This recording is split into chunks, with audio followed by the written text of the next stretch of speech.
Welcome back to Dukascopy TV. I'm Darren McDermott. I have Tatjana Sachse, an associate at Sidley Austin, in the studio to have a look at the Trade Facilitation Agreement. Welcome today. Thank you. So first of all, Tatjana, what are the major outcomes for global businesses and what sectors are most likely to benefit from this agreement? I think the major outcome is that there is an agreement on trade facilitation at the global level. And not only at the global level, but that this agreement is also binding. In other words, it is an agreement within the WTO that has an enforcement mechanism, the dispute settlement mechanism, attached to it.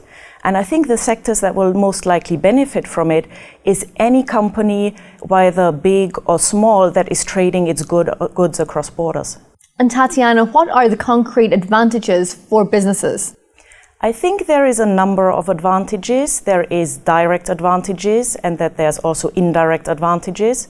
I think some of the direct advantages that our clients have continuously mentioned to us is, of course, that red tape is being cut at the borders. In other words, it will be easier for big and small companies alike to trade their goods across borders.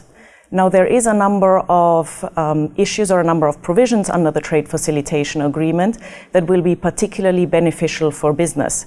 Not only does the agreement provide for rules on expedited shipment, which of course is very important for companies that trade perishable goods, but it also provides a number of advantages for businesses. For example, there are provisions on advanced rulings.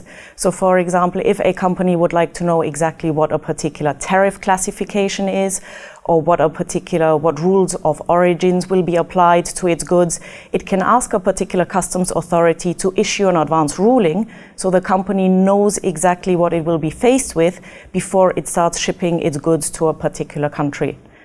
There are also issues related to what is called an authorized operators program.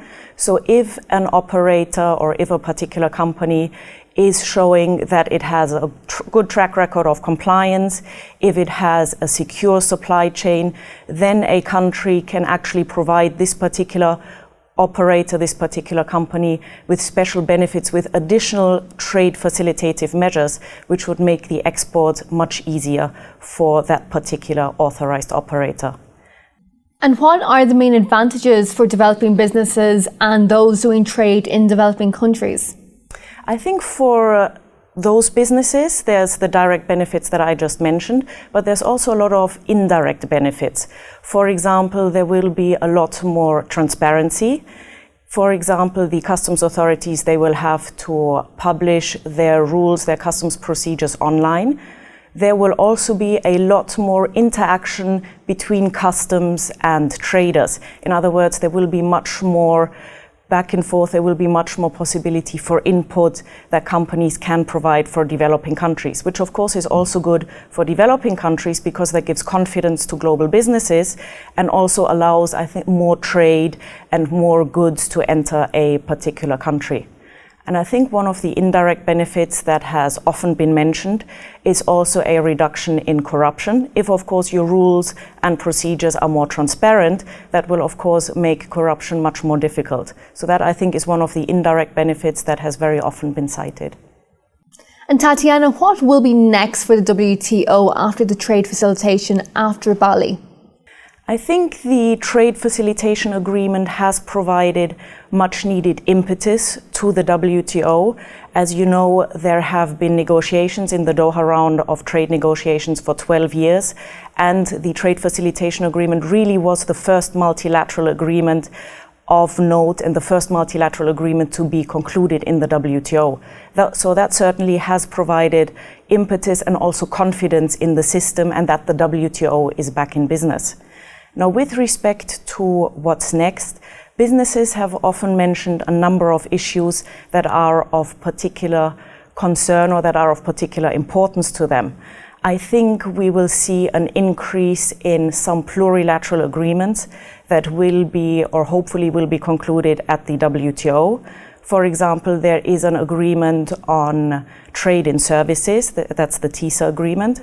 So that would provide another impetus for businesses who are in the services sector. Another agreement which hopefully will advance is an agreement on information technology, where certain goods, additional goods that have an IT component will be included and will enjoy zero tariff treatment.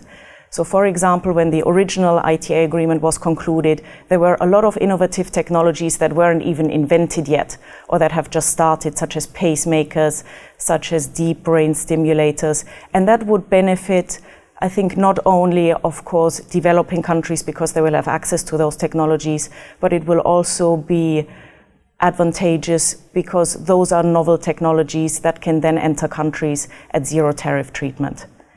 And what businesses have also mentioned on the broader perspective is addressing global challenges such as climate change. And there is, you will have probably seen the news, Doreen, they have launched negotiations for an environmental goods agreement, which of course would benefit, again, developing and developed countries alike, because if those goods are included in that particular list in the negotiations, they would enjoy preferential tariff treatment. So there are a number of issues where business hopes that those issues will be advanced in the WTO, be it at a plurilateral level or at a multilateral level, and that will certainly further benefit the global trading system and countries and consumers alike. Tatjana, thank you very much for coming in today. You're very welcome.